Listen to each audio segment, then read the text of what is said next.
Welcome to Dreams Inspire Reality Podcast with Tara Darnley, a podcast for creatives looking to turn their dreams into reality with practical strategic steps from everyday people and entrepreneurs who are living their best lives possible.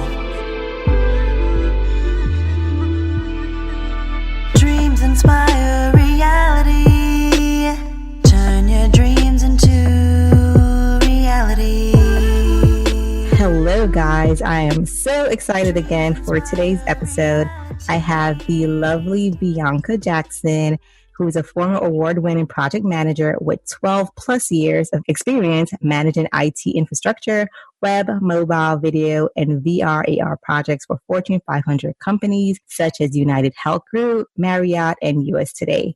She speaks for and consults with colleges, women's groups, and businesses who want to create diverse, equitable, and inclusive environments to attract and retain their best talent and offer transformational career programs to help their leaders stay marketable and in demand.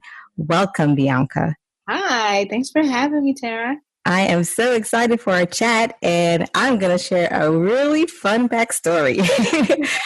So before we even start, guys, I'm going to share a story of how we actually met. So we met at a pitch competition, and we started chatting. First of all, the pitch competition was amazing. And after we both pitched, it was before, after we pitched, we were backstage. And we just started chatting after all the nerve went away. And we started chatting, and I don't know, we just got to like what I wanted to do. And I told Bianca about the idea I had, and I actually had the website for Dreams Inspire Reality just sitting around for 2 years. My husband and I had this, website just sitting there, and I was going to start blogging, and I had all these amazing ideas for it, but I just did not execute, which I talked to you guys so much about. And she was like, do you like blogging? And I was like, no. And she was like, so why are you wearing a blog? And I was like, I don't know. And you remember what you said? You were like, girl, do a podcast. Right. You like talking, do a podcast. And I was like, okay. And then she started giving me like some super cool ideas, which she gets paid to do. So thank you for that. And we chatted after the competition. And I told her, for me, I'm all about executing. So I'm going to keep my promise to you, and I'm going to launch this podcast. So she definitely gave me the drive and the push. So thank you, Bianca. Aww. And here we are today, and she is my guest, and we're going to jump into it. So the number one question I always ask my guests is, are you living your dream life? Most days. Most days. Yeah, just being completely honest. I will say this. This is the most peace that I've had in my life, and I tell everyone this, is that once I left my job and realized that I had the skills and the talents to be able to take care of myself, I was like, relief, right? No longer did I have to go out there and code switch. No longer did I have to temper, watch what I say. I can say whatever the hell I want now, and no one can stop me, and I can do what I want. I can say no to work that I don't want to do. I can say yes to work that I do want to do. I can, pick and choose who I want to work with and who I don't want to work with. So yeah, am I living my dream? Yeah, definitely most days. The days where I'm not is the days where I'm, stressed out. Things didn't go the way that I expected them to, but at the end of the day, I'm still happy. And that's the reality of it. So thanks for being transparent. No problem. And let's talk about, I'm going back to the pitch. Can you tell them about the business idea that you pitch and the pitch that you pitch? Because I absolutely love your idea. Oh, well, yeah. So, because I have a tech background, my last job, I was a project manager for an emerging tech team. So they were responsible for creating virtual reality projects. I had this really cool idea that, and this is what I pitched in the competition, of creating a product specifically targeted to women to help them de-stress and become more mindful in their homes. So literally having an experience where they can put on their goggles and be transported, I should say, to somewhere peaceful and quiet. And Tara, as you know, being a mom, being a wife, there isn't really much time for you to have peace and quiet in your house. And normally if you're laughing, you walk in in the door and it's like immediately someone needs something. In your case, someone needs a bottle, someone needs to be changed, someone needs to go to dance recital or whatever. Like there's this never ending go life. And what I wanted to do, because I also am a career coach for women, is that I've heard these stories over and over again about how they spend 8 hours at work, and also entrepreneurs, they spend 8+ hours working on their businesses to go home and then work another, I don't even know if there's even a time limit on it, in your home, supporting and taking care of everyone else. I just really wanted to give something back to women. So kind of like the idea visually that I pitched was, if you don't know that much about VR or know what it is, it's just imagine putting on like a headset and being transported to, let's just say, a beach. And you're looking in front of you and you see, the waves, and you hear the waves, and you see birds, and you look down and you see your feet. You turn to the right and you hear the sounds of the wind and maybe like Bob Marley playing in the background. It's like literally, I love that analogy because Jamaica is one of my favorite places to be. But, Yay for Jamaica. in that moment or in that experience, at least you could feel like you're somewhere else, and literally your stress level starts to decrease because you're somewhere peaceful, somewhere quiet, even if you're not physically at that location. So VR has that application or that ability to really help people become more mindful, and just all of that. So, and where are you at with this project right now? Well, that's really a good question. So I'm actually updating a pitch deck that I have, and I had a conversation with a woman who is interested in helping me find funding to actually build it. To be quite honest and be transparent, I took a little break after the competition because I felt like I didn't have all my ducks in a row to like really win. So I was just like, all right, there was a little bit of self-doubt that started to sink in. It's like, am I really qualified to do this? Should I be doing this? And then I realized that as, more people were confirming me to speak about women in VR, that honestly, I know enough about it to keep going. So it kind of re-energized me in a way. I've spoken at one conference so far this year about it, and I have 2 more lined up, 2 actually really big ones. One being South by Southwest, which I'm really excited about. And then this other conference, in Jacksonville, Florida, where my session and all the sessions will be live streamed. So it's like, now it's game on. It's like, all right, now I have the energy and the push to like, all right, let me stop playing around and get this thing off the ground, because stop playing around. Playing around and be that motivating force that I am to other people. I need to like conjure that up inside of me and like really do it. So it's going to happen this year. It is. And there's tons and tons of funding out there for you, girl. Like, just waiting. So you have no excuse. And I'm going to be on you on that one for sure. Thank you. And let's speak about you being a career coach. Yes. When should someone hire a career coach, and what should we be looking for? Ooh, you trying to put me on a spot. When you should be looking for one is that when you realize that everything that you have tried is not working for you, that you're willing to be open, to be transparent, to be vulnerable to someone else's suggestions, because what you're doing is absolutely not working. Like I was telling someone the other day, I was actually on another podcast, that people work on their resumes as if their resumes are going to be their golden ticket to land them the job of their dreams. And it actually is, there's several different layers above that, from you mentally knowing and having your mindset so strong that no one can convince you that you're not worth what you want. That's the first thing. The second thing is you being very clear on your non-negotiables. Tara, I'm pretty sure you know this. It's like, especially being a business owner, you got to know what you're willing to accept and what you're not willing to accept. And it helps you cut through opportunities faster, because we were just literally talking about the speaking engagements, right? If they're not paying me, I ain't going, right? Yes. So, very sharp line, right? And then the other piece of it too is just having the clarity about what you want. One of the biggest things that I find is that people are just like, well, I'm good at these 10 things, so let me apply to these 10 different jobs. And I'm going to tell you, you made a good face there. Like, girl, yeah, I know. Yes. Absolutely right. Because I don't know what it is that people, that they can hit, 10 different bullseyes with one arrow. And it's just like, don't do that. Like, have one bullseye, one arrow, focus on that thing, and then go ahead and hit that thing. So that's what I mean. Like, once you realize that everything you've done does not work and is not working for you, then you need to be open and honest with yourself that maybe you need additional help. Like even me as a coach, I have coaches in other areas that I'm not strong in. So I literally just had a conversation about 30 minutes ago, and it's like 11 o'clock at night right now, with someone who's going to help me with some business development stuff. I could do marketing stuff with LinkedIn, but when it comes to like really flushing out business development and business opportunities, I need to defer to someone else, or at least get someone else's opinion to help make sure that my ideas are flushed out. So sometimes you need a coach. And I say, as far as what you should be looking for, you should want someone who's going to be honest with you. Honesty is the best policy. It is, but sometimes people want to hire people that is just going to co-sign what they already think because it makes them feel better about themselves.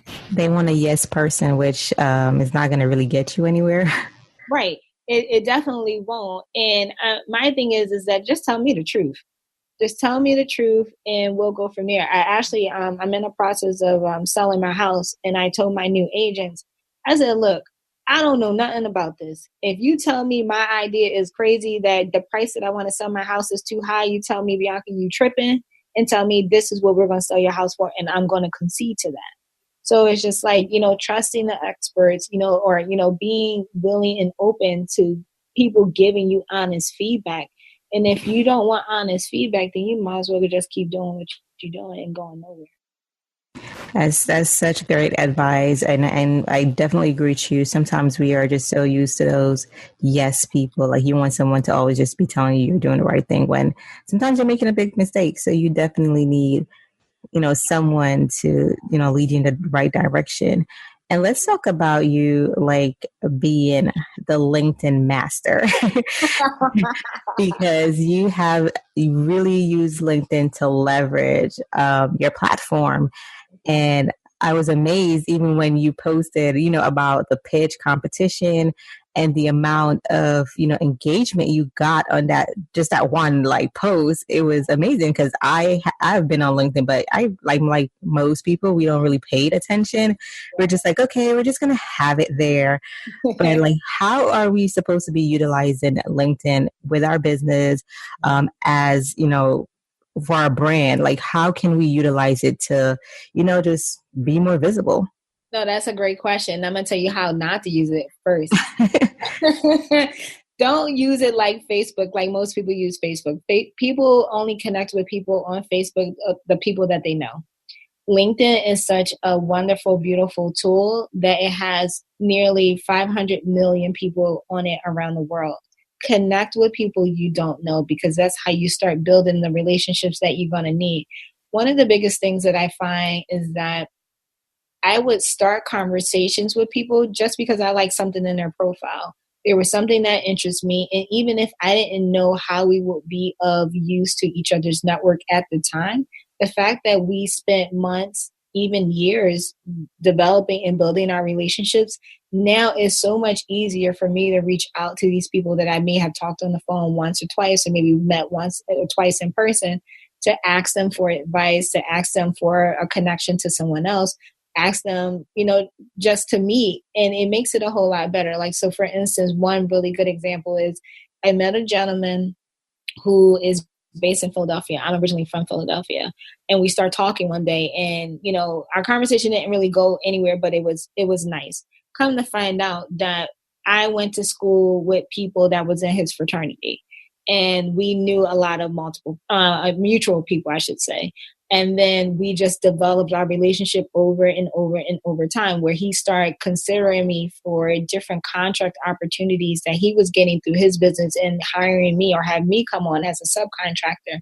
And now our relationship has matured and developed over the last 8 months. Now we're doing a dual event together in Philadelphia. So now we can leverage each other's networks to get new clients. So that's important on many different levels. Many times people use LinkedIn, especially when it comes to job seeking, only when they need to find a job. Then they start reaching out. So true. They start reaching out to people that they haven't talked to in years, talking, oh, I see you work at, you cracking up. It happens all the time. I see you work at Google. I noticed they had a position. Can you refer me? Like, I don't even remember you. Like, so that's what I mean. Like, even if you don't use LinkedIn every day. Try to make it a point maybe to pop in every week, every couple of weeks, just to see what's going on. Post something of value, or just say hi to somebody that you haven't seen in a while. Keeping those relationships up are really important, and especially for business owners. You, quite honestly, I think business owners should be on it at least once a week, at least, because there's always going to be something that you're going to need that you may not want to pay $10,000 for, $20,000 for. But if you build up a really strong relationship with someone, they may just give you free advice. Hey. So let me ask you this, because I've just like started to be a little bit, I don't even post on LinkedIn, but I'm just, on there. And I noticed that, like you said, you can add someone that you might say, okay, maybe I could connect with that person because she's a speaker too, or she does podcasts too. Let me add her. But the one thing that I'm seeing that I don't like is like when you add someone, immediately you get a message and it's like, hey, I'm a brand coach and would you like to hire me? Is that bad LinkedIn etiquette? Yes, it's terrible. Because I thought it was normal. So I just want to make sure it's just not me. No, it's people using LinkedIn badly. It's terrible etiquette because like I like to use analogies sometimes, even though it sounds funny, but people get it. It's kind of like you running up to someone in the street and like, hey, I'm this, I'm that. Don't you want to buy this product, or don't you want to marry me? Like, it's just way too much. So I tell people, it's like, look at LinkedIn as if you were having a conversation or you're meeting someone for the first time. What would your dialogue be like? Very simple. That's exactly what I expected. But I was just like, and it's happened like quite a few times. That's why I had to mention it to you to see like maybe it's a normal thing. But it was just like, oh, I'm this. I'm a brand coach. I'm this. I can help you. And I'm just like, I did not ask for your help, but I don't know you. Like, let me get to see you more. And then till I start knowing who you are and what you do to see if maybe something I need. Yeah, no, you're absolutely right. But one of the things that you may not know is that some people have kind of like autoresponders. That's what I figured. Yeah. So when there's a connection request, there's this canned message that, shows up. And unfortunately, there's some people who have like these paragraphs and paragraphs of, yes, here's my website and don't you want a free demo? And because I'm connected to about 23,000 people at this point, I've seen it all. And when I get those messages, I just start laughing and I just close it because for me, it's too much. That's good to know what not to do. Let's talk about what to do. Okay. So, I mean, definitely what to do is, if you see someone looking at your profile, I would actually encourage you starting a conversation with that person. Because you don't know why they're looking. You can say, hey, how you doing? How are you doing this evening, this morning, this afternoon, whatever it is. And then sometimes you'll get people to reply back to you. Sometimes people are just like, oh, I'm just looking, or you came up as a suggested profile to view. But like just starting dialogue, just starting conversation, just starting to see where there's any synergy whatsoever. And it could be that it's not always that someone is there to do business with you. It could be that they're a connection for, someone that you're really close to, a family member or another business owner. It could be that they're inspiration in some way of like how they're running their business, a business model, some change in business model. Like you just never know what that person could be doing for you. Or that person could literally be your key source of content of like what not to do. So you just never know where inspiration is going to come from. So I would literally just say the best thing is to do is just build relationships with people you don't know so that you can get to know. I love that. And what about the look of your LinkedIn? Let's talk about that. Let's break that down from your profile pictures, because I've seen some profile pictures let's talk about the profile pictures. Let's talk about the wording. What are some of the keywords we should have? Should we be putting what we do? What are we supposed to put on LinkedIn? Like you said, it's not so much like Facebook or Instagram, and probably more of the professional side. So what should we put up on LinkedIn? So I'm going to start at the top. I'm going to give you the quick and dirty, right? So the first thing you absolutely got to get rid of is that ugly blue constellation background picture that is the default. Like it drives me crazy and it automatically signifies to me that one, you don't use the platform like that. and therefore don't really take it that serious. So put something up there, even if it's, I saw yours today and I liked it with the ass featured, and she's like, let me get my credibility in here, which is good because then people know that you're serious about speaking and what you're doing, right? But put something that is related to your industry, put something that's related to your personality. Like I've seen some people with like sunflowers, and it makes me smile when I see that. Like I think it's actually kind of cool. She's making his face. But yeah, there's some people who are just like, let me put, images of my book up here, products that I have. I actually just changed mine where is a snapshot of my speaker sheet or whatever. So it just really depends on what message you want people to get automatically about you. Now, when it comes to your actual profile pictures, I'm going to say, please, please, please have something where you're looking at least forward and also where you're smiling. You know how many pictures I've seen where people are mean mugging? There's pictures of people they got their dogs, their cats, cartoons, it's blank. Like, it's just all types of weird I've stuff. seen it all. It's all types of weird stuff. And I'm just like, all right, obviously you don't want people to take you seriously. Nothing against couples, but when people have pictures of them and their spouse up there, I'm just like, you're doing way too much. Like, or you and this other person, I don't even know which one of y'all are which. And you can't even tell by names anymore because people are kind of going through whatever they're going through. So that's that. And then when it comes to the actual headline, I would say, write up there what you want people to know about you. If you're an entrepreneur, describe what type of entrepreneur you are. Describe who you serve so that it's really easy for people when they land on your profile or they see you in the search. It gives them some incentive of wanting to actually click on your profile. If you're an employee with a company, you don't necessarily have to say, I am a manager at X, but you can talk about what type of professional you are so that your headline is about you and not necessarily about your company. And that is really useful for people who are trying to get out of their companies. That you talk about, let's just say you're an IT project manager in this industry versus I'm an IT project manager at USA Today. So that's important. And I think your summary, and this is the area that a lot of people miss out on, is in your summary, you can write anything you want. You can write a fairy tale. You can tell them like why you fell in love, what you're doing now. You can tell them about your business. You can tell them about your inspiration of starting your podcast. But I would say, make this way more personal and tell a story that would be engaging. Like, how many boring as summaries I've seen. Well, I have 14 years in this area and these are my expertise. So would you say not to put a bio? Because that probably would sound like a bio. I mean, you can, but or just make your bio more engaging. Yeah, make it more engaging. Make it something that I won't see in a conference booklet. Got it. Like, Makes sense. Yeah, entice me to want to read the whole thing versus, I get through the first 2 sentences and I'm like, okay, I'm over this. This sounds like a resume.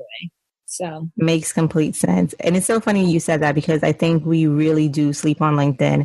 I've got manufacturers contact me there. Once, like you said, you put your description in your bio. Now people are contacting me to be on the podcast. Yeah. And you get all these requests now, speaking engagement. There's so many opportunities that you could get from LinkedIn.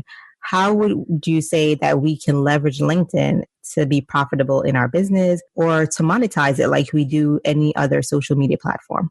Well, I think the most important thing, depending on what you're doing, is really to establish yourself as an expert, right? With everything, if you want to establish yourself as an expert, there's a couple of different pieces that need to work together. So like the headline, the background image, you looking not serious, but approachable and like knowledgeable about whatever it is. And then in your summary, you're actually talking about your expertise, what your business does, and then whatever your future endeavors are, what do you want to hope to bring into your life. People want to know that, one, you're serious about what you're doing, that other people have paid you to do the things as far as like speaking, consulting, that your business is legit. So as long as you put all those things together, it's going to be easy, like you said, that people are going to then start reaching out to you. And then also you actually have to use a platform. You can't just put up a profile and then expect like this flood to come in. It's like you have to be a consistent voice on there for that to happen. And I know you help people market on LinkedIn. So if someone wants to contact you, what should they expect to get from you helping them, to market on that platform? Oh, well, we bust up the busted as LinkedIn profile. And we get it to rock star status so that, people are like, oh my God, this is amazing. And then also what I also do is help people develop a strategy based on their goals, right? So everyone doesn't have the same goals. There could be people who are just like, I just need leads. There are people who are like, I need a client that's going to pay me like $50,000. I need, to establish myself as an expert because now I'm trying to position, myself as a speaker or a consultant. It just really depends on their goals. And then sometimes I have job seekers who reach out to me. It's like, look, I want to work for Amazon, Google, whoever. Like, what do I need to do or who do I need to contact to get there? So it's a little bit of like a people networking strategy that we will work on. So it literally just depends on someone's goals. And we're going to jump into some fun questions. Okay. What is your favorite automative tool that you cannot live without? I'm going to say probably LinkedIn. So you're probably one of those that's using those bots. Only when I am trying to promote an event. So, okay. So I'm doing an event in Philly, right? And then I have like a whole bunch of people that I need to reach out to. It's just I personally don't have enough time to like. See, I didn't even know LinkedIn was like that advanced. So again, we're sleeping on LinkedIn out here. Yeah, there's a couple of different things. But in general, for the most part, I'm pretty much there. I do use social media schedulers. Like I'll write out different posts that I want to put up and then I'll put in a schedule so that it'll post at a particular time. There are some days where I'm literally on it all day. I'm trying to wean myself off of that because there's other things that I could be doing. Got it. That's literally my favorite tool at this point. So I'm right now going through a change in my business model where I'm trying to get certain systems to do some things for me that I don't necessarily have to do manually anymore. And what's the last book you read? Oh, man. All right. So it was funny. I was like, wait, I don't actually read anymore. That's not true. The last book that I read is by a guy named Ben Settle, and it's called Persuasion Secrets of the World's Most Charismatic and Influential Villains. Sounds interesting. It is. So literally, what he talks about is he teaches you their tactics. So, think about all the major villains that you've ever seen in movies and how they were able to do the things that they would do to get people to do the things that they needed them to do. He ends the book in talking about the Joker, about how he has influence, he has presence, and there's never a dull moment. So kind of like teaching you these tactics so that when people get around you, they're entertained, but they're persuaded. Who's your favorite entrepreneur? Ooh, I would have said Oprah until last night. Last night. But girl, I watched this interview with Lisa Nichols. Lisa Nichols? Yes. Lisa Nichols it is. What is your latest business win? This master plan that if I'm able to pull it off, I might become a spokesperson for a VR company. Well, you are out here doing it, and I'm so grateful for you stopping by to share your wisdom on LinkedIn so we can all go make sure our profile is not looked in crazy. So I know everybody's going to be like, guys, make sure you go check your profile, update your picture, update your summary, update everything that you're doing, make it current. So if someone is looking for you, they can find you and they know who you are and what you are about. So make sure you go and update your LinkedIn or Bianca is going to find you. And if you need her help, in, making that transition, how can they find you? They can find me on LinkedIn. So I'm literally there as Bianca J Jackson, MBA, PMP. I made it that long so that it'd be a lot easier for people to find me. Or they can actually go to my website. It's launched, but I'm still working on it. So it's literally biancajjackson.com. So. And then we're going to have that in the show notes, guys. So make sure you follow Bianca and make sure you subscribe to our podcast and share. And we are going to be rooting for you for your first project. We're not giving up on you. We want to see that 2018. We want to see them pitch competitions being won to fund your dream. So guys, make sure when you follow Bianca on LinkedIn that you remind her of her dreams, that we're watching it and we're hoping to see it become reality this year. Saying we're going to keep you accountable on that one. Yeah. Thank you again for joining. Yes, I feel like I have to do it now because you're like staring at me. Yeah, I'm giving her that stare, that win stare. You're going to win. So thank you again. This was fun. And we're definitely going to go fix our LinkedIn account right now. Thank you, please. Hey guys, let's give a quick thanks to our sponsor, Dreams Inspire Reality. Are you unsure of the steps needed to turn your dreams into reality? Have you been sitting on that product idea and not sure how to bring it to market? We've successfully launched tons of products and distribute all over the globe. Let us help you get unstuck and take your idea to market with strategic advice and practical steps. Schedule a consultation today at dreamsinspirereality.com. Dreams inspire